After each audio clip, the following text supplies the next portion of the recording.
Hi, this is Philip Martin, and welcome to OnFilm on video on your Apple iPad in your Arkansas Democrat Gazette app. Okay, we don't have a dog today. I don't know. It's a warm day, and it's cooler downstairs. Not much. It's not uncomfortable up here, but I think it's just a question that they'd rather lay on the kitchen floor than on the carpet up here. So we're going dogless, I think. Maybe someone will show up. I don't know. If so, we'll make accommodations for them. Anyway, big week. I'm in the middle of it, and I reviewed some of the stuff. The big movie this week, as if there is a big movie any week anymore, is Rod Lurie's The Outpost, which is one of those immersive war movies like the first, 30 minutes of Saving Private Ryan or the documentary Restrepo that really puts you right there in the terror and the chaos of fog of war. And as an entertainment product, I don't know how valuable that is, but as something that's instructive about the human condition, I think it's very important. And this just touches a little bit on the folly of war and the ways that old heads send young people to die for ideals and money. And it's quite a well-made film. It's got some aspects of it are very interesting. I don't know exactly why this is or if it just happened, but we have Scott Eastwood cast in it, and he, of course, is the son of Clint Eastwood, and Milo Gibson, who is the son of Mel Gibson. So I don't know about this second generation, patina. Scott Eastwood is actually fairly useful actor. I've seen him in several things. Milo Gibson, I've also seen in things and never noticed. So, and I don't really notice him here, and that's kind of the point. Kind of the point is that all these actors have their heads shaved and they're covered with helmets and and you sort of lose track of who's who. And that, I believe that's on purpose. I believe that's to just show that these are interchangeable parts, and these are every people caught in this situation. Which leads me to the other film in this week, the other war film that's running this week that actually opened. Both of these opened, I think the Outpost actually opened on July 3rd, and we're just getting around to it now because we got an interview with Rod Lurie, the director, which is also running with our review. The other film, which I had to wait to see it when it opened because we didn't get an advance screener of it because we're still working this stuff out because it's on Apple TV Plus, is the Tom Hanks movie Greyhound. And I want to tell you about this. And we're sort of in an environment now where I think a lot of people, me included, are hungry for kind of a big summer blockbuster, a big motion picture, something that is different than the small-scale dramas and comedies that we've been consuming lately. Okay, so Tom Hanks to the rescue. This was supposed to come out earlier this year in March, and it got scuttled because of COVID and all that. But it's actually a very small-scale film that has some very big effects, and I don't know that the very big effects are... I don't know. I don't know if they add much to it.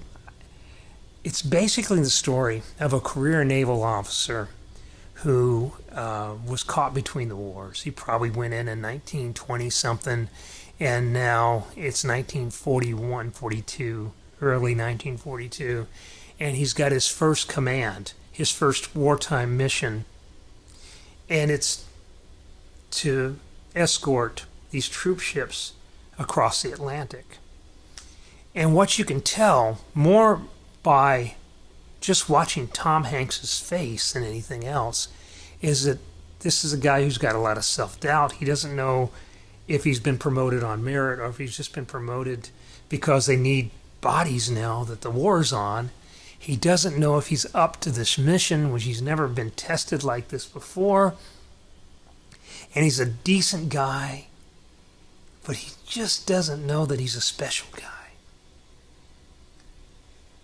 And that's what's really good about it, because Hanks is really good at embodying this sort of ordinary decency. And he's very good at telling us a lot of what's going on in the character's interior without telling us what's going on in the character's interior. He's the kind of actor who you could dismiss as not acting at all most of the time, which is probably the best kind of actor. So, I mean, I'm amazed at how good Tom Hanks is. And I'm not so impressed with the rest of the movie. The movie, I think, could have been improved had they just done away with all these wonderful special effects. I mean, they're just perfect.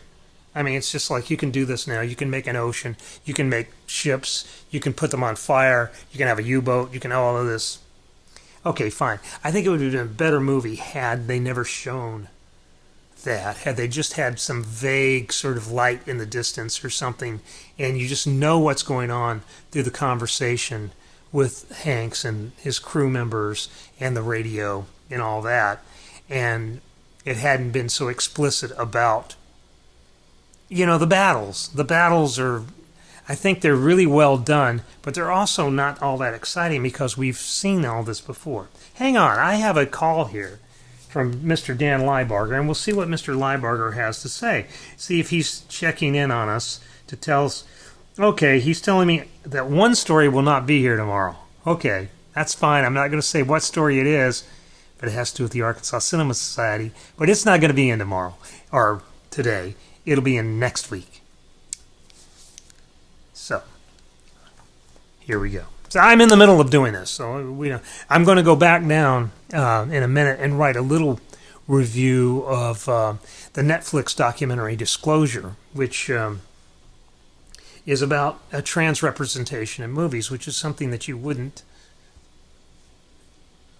or maybe you don't think about much. I mean, and if you do think about it, you think about some, pretty lousy jokes that have been made on at the expense of these people over the years, or maybe but it's a very enlightening, kind of interesting doc that I just kind of caught on the cuff, and I've decided to write something about it. So there, we'll just, can you hear that? Ding! That's when my thing is going off, and they're telling me stuff, and I'm sorry. But, this is the way we work now. It's sort of like having a dog photobomb a Zoom session or something. Or me hitting the table, which rocks the camera, which makes it all jittery for a moment. It's just what you got to put up with.